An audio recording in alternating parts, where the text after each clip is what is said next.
जुल्फ़कार मैं चाह अच्छा ये किराए का मकान है बाहर फटा लाया है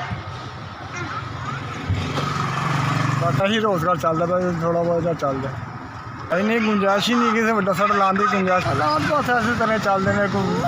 हाँ जी अच्छा आज शाम को हालात बस ऐसे तरह चलते हैं दाल रोटी चलता पाया सिलसिला कभी आवाज़ार भी हो जाता कभी बस लभ जाता घर सब मेरे 6 बच्चे ने 3 बेटियां 3 बेटे ने हाँ जी छोटे छोटे बच्चे ने भाई की बस परेशानी है गुजारा होता पे बहुत मुश्किल होता है आवाजारी से जो कमाने वही कुछ दाल रोटी चलता है सिलसिला कुछ नहीं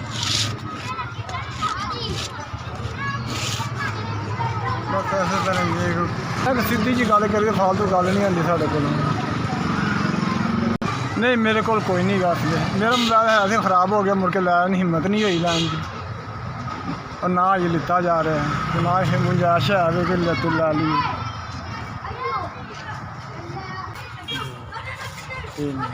4,000 जिन्हें भेजा पे अल्लाह ताला जिंदगी देवे और रोज़गार से बरकत पावे हो अल्लाह तंदुरुस्ती देवे बच्चों तंदुरुस्ती देवे और मेहरबानी है जिन्हें भेजे ये कोई कम का जो सौदा मुक्या लैके आ जाएंगे सौदा मुक्या लैके आ जाएंगे बस यही कुछ करना और करना कि जो सौदा पै जाएगा और ठीक है मैं शुक्र अदा करना कि मेरा शुक्र अदा मेहरबानी होती जिन्हें भेजा 4,000 वो मेहरबानी बड़े शुक्रिया SPS थोड़ी बड़ी मेहरबानी शुक्रिया